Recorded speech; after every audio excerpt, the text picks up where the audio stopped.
You still don't understand what you're dealing with, do you? Perfect organism. Its structural perfection is matched only by its hostility. You admire it. I admire its purity. And welcome back to Casual Yu-Gi-Oh! I'm Chris, here with my Alien deck profile for August of 2019. So, Aliens is what I can think of my most recent deck that I picked up as far as archetypes go. I don't know, I was just kind of like looking for it, like just a different deck to play that kind of had some cool plays. And I found Aliens, and I really think that people sleep on Aliens. Not that it's a great deck, but just like it's playable. People act like this is a deck you can't play anymore. You can. You can do some really cool stuff with it. So I'll go into it. So we start off with triple Alien Shock Trooper. I think 3 is a good number for this. Some people may only want to play 2. I think the reason is just because we do play Unexpected Die, and you do want to be able to constantly be able to like make sure you have this in your deck. You want to make sure it's there. Oh, just a quick interject. This is Master Roll 3, not Master Roll 4, so no Link Alien. No, he's not. I don't even think he's even out in the TCG. But regardless, you guys should know my stance on links by this point. I hate them. This deck is fully capable of playing in Master Roll 4. Like, you don't need to be summoning more than one X-Deck monster. There's only one X-Deck monster that really counts. But we'll get to him. But yeah, Alien Shock Trooper, he's a level 4 reptile. That's really important. Level 4 Alien, that's really important. 1900, good beat stick. Next, I play triple Alien Warrior. So if anyone does play Aliens, you might be wondering why I play 3 of this card. One of the reasons is because it's an ulti. That's right, I said it. I'm just owning it. The fact that it's an ulti really wants me to play more of this card. But basically, he says that he has the effect like some other aliens do, that if an alien monster battles monsters with an A counter, they lose 300 attack and defense for every A counter on it. And by the way, I did look up that if you have 2 monsters that have the effect of reduce monsters attack with A counters, those effects do stack.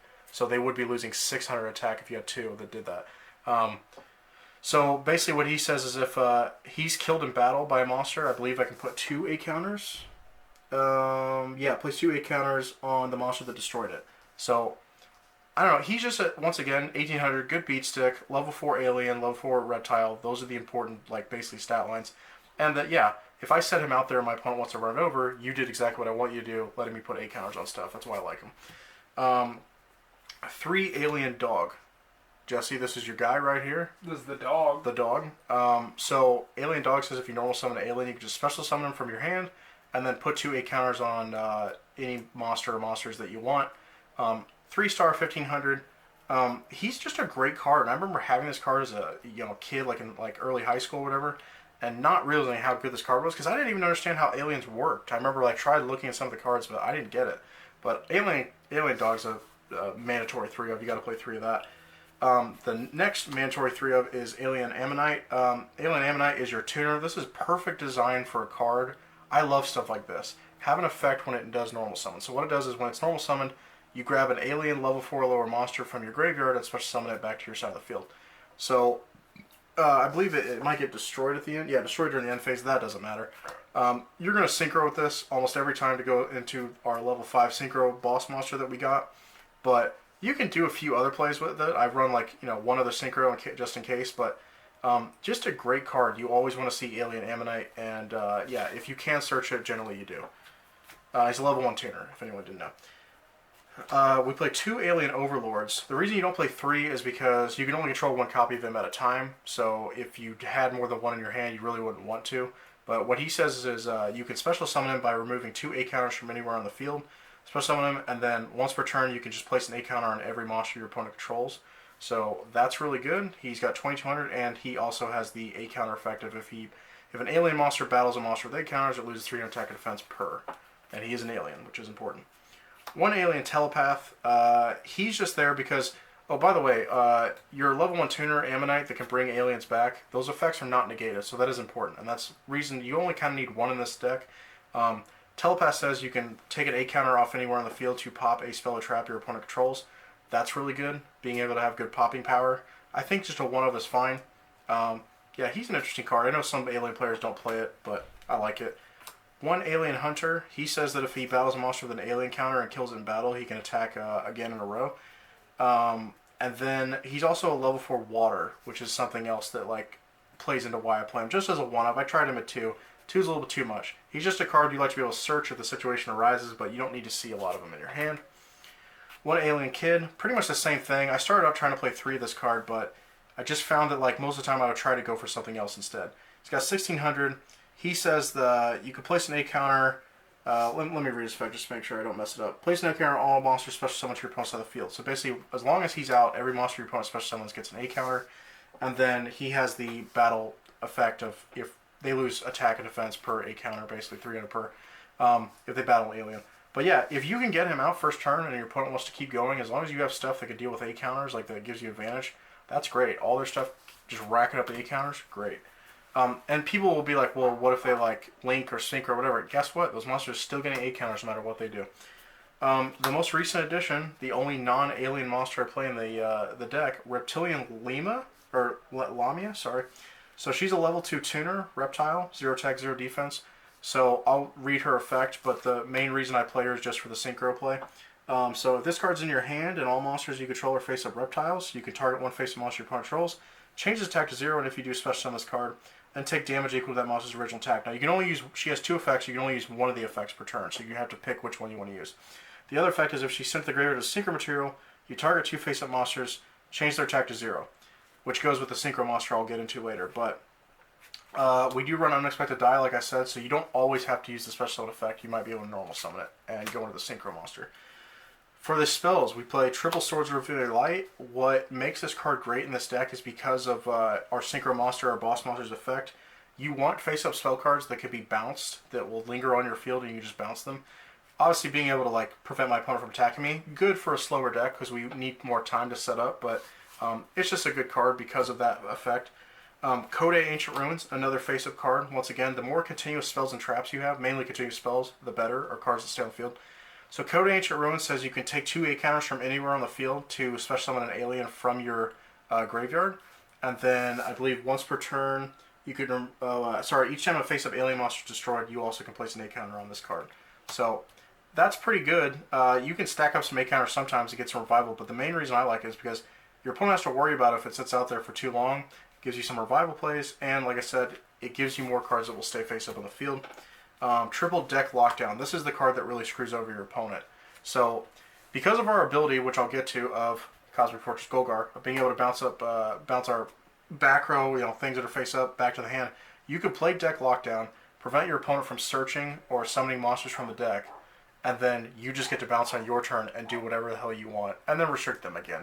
Really broken. This card only lasts 2 turns. It gets destroyed during their second standby phase, I believe, but doesn't matter. This card is so great. Trust me, if that combo doesn't sound nasty, it is. Yeah, it puts this deck in a ridiculously high league, considering what it is. If I get Deck Lockdown on my first turn, I might win because we're just going back to Caveman Yu-Gi-Oh! Except I got the advantage with my Synchro Monster, and that's it. A much-needed support card that they came out with 3 years ago, A-Cell Recombination Device. So what this card does is that you can target a monster your opponent controls and then dump a alien from your deck, and then whatever the alien's level was, you can put A counters on that monster. So that's really good that it's a quick way of being able to stack up A counters. It also, lets you pitch a monster, which is very important if you're going like second and you're wanting to like make sure you have your Ammonite play. And then the other effect is the next turn after you play this card, you can banish this card from your graveyard and search any alien monster that you want from deck to hand. Really great because mainly what you're going into is Ammonite, but the fact that it gives the alien deck some more search power, which it really needed. So this is a must of at 3. Triple Mysterious Triangle. I've seen some people not love this card so much, but I love it. So what it does is you can destroy a monster in the field with an A counter, and then special summon a level 4 alien from your deck, destroy it during the end phase. So because this is a card reason why you would want to stack up A counters, you get to blow up their thing, special summon a level 4 alien. It doesn't lose its effects, and then you just get to attack with it. And then most likely you'll Synchro XYZ if they're still alive after that. But it's a great card. Okay, 2 Unexpected Die. You could run this at 3 if you found the room, but I think 2 is just fine. If you control a monster, especially on a level 4 or lower normal monster from your deck, obviously, just the Shock Trooper. One Solidarity, another continuous card. We only play reptiles in the main deck, and being able to get the 800 point boost and then bounce it back to your hand and replay it for nothing, great. And then for the traps, play Triple Planet Pollutant Virus. So this card is so busted in this deck if you can get it off, which is not that hard to get off. So I'll read it just to make sure I don't screw it up. Tribute an alien monster, destroy all face-up monsters without 8 counters your opponent trolls. Generally, as soon as they start playing, like if you go first, summon an alien, that's it, set this card. You can let them like summon 2 monsters if they're about to go into link play, whatever. You just blow up all their crap. If they can recover with another play, until their 3rd turn after this card's activation, all their stuff gets an 8 counter, which still helps you out. So yeah, that can be really deadly if you combo that with some stuff. And the fact that all their stuff after that gets an 8 counter regardless, just like the alien kit thing, really good. Lastly, I play 1 Offerings of the Snake Deity. I've seen people sometimes play this at 3 or 2 or whatever. Cards like this that don't gain you initial advantage, it's you tribute a reptile to target 2 cards on the field and blow them up. This is a card itself, so you're basically 2 for 2. You go even with this card. It can be really good. I like it as a 1-up, but if you draw 2 of this card, it doesn't really work for you. You generally don't have that many reptiles you're just okay of getting rid of. You kind of need them. That's it for the main deck. And for the extra deck, so Synchros, you play 1 Armory Arm. This is basically if you have Alien Ammonite and you have like the dog in your graveyard or whatever, you can go to Armory Arm and just beef up one of your guys. Play 1 Ally of Justice Catastor, just in case the boss monster can't get rid of what I need to get rid of. This guy may come in handy. Plus he kind of looks alien-like, doesn't he? Let's get these out of the way for the most beautiful card ever to exist. Triple Cosmic Fortress Golgar. Look at him. Just look at him. This card's beautiful. He's beautiful. Yeah, so I had this card. I pulled this card out of a pack back in the day, and because I was an idiot and didn't know anything about aliens, I was like, oh, okay, whatever. I figured this card probably sucked. I don't know if I was the only person that did that. Surely I can't be the only one that used to read cards as a kid and be like, I don't even know how this works. And then you look back now and you're like, wow, this card was busted and I didn't even know it. So, Cosmic Fortress Golgar, once again, I'll read it just to make sure I don't screw it up. It's a 5-star Reptile Synchro, 2600 attack. That's actually the best stats for a 5-star monster I think ever. But he has to have Alien Ammonite, and then the non-tuner has to be an alien, so that's why you can only be playing this deck. But once per turn, select any number of face-up spell or trap cards, return them to the owner's hands, distribute new 8 counters among them on the field equal to the number of cards returned, and then once per turn, you can also remove 2 8 counters from anywhere on the field to destroy a card your opponent controls. Basically what you do is you bounce your own face-up spell cards back to your hand, you get to distribute new 8 counters on your opponent's monsters, and then you just take 2 8 counters from anywhere and just blow it up. Blow up any card that you want. Really good card. We play it at 3 because you're always going to want to go into this card. And if you lose one, you want to be able to go into the second one the next turn. If you lose the second one, you might want to be able to go into the third one. That's why it's important. Okay, Reptilian Hydra. This is a newer addition because of that new support card that we got. So Hydra says, let me make sure I don't screw it up. Reptilian Tuner, non-tuner, can be whatever. When this card synchros summon, destroy all face-up monsters with 0 attack that your opponent controls and draw 1 card for each monster destroyed. That's why that new support card's really good. If you can, because that thing's a level 2, and we play plenty of level 4s, you synchro for 6. And if you don't have to use the special summon effect of that little girl, the little reptilian thing, if you can normal summon it, when she's sent to the graveyard, you get to pick 2 monsters your opponent controls, drop them to 0. With this thing, you can blow them both up, draw 2 cards. Really good. Lastly, 1 Trish. The only time you're ever going to get this is if you do Alien Ammonite mixed with Alien Dog. But that might happen, because the dog's a 3, the Alien Ammonite's 1, so that equals 4. You might be able to summon something else, you know, like... something that does happen sometimes is you can normal summon Alien Dog, or not Alien Dog, you might be able to summon Ammonite mixed with getting a level 4 back, and then you might have like Mysterious Triangle or Code Ancient Ruins, and you can go for a 9. That does happen. Yeah, Trish, if you can make them, go for it. We have plenty of room in this extra. Cards can be whatever they want. Rank 4s, 1 Cowboy.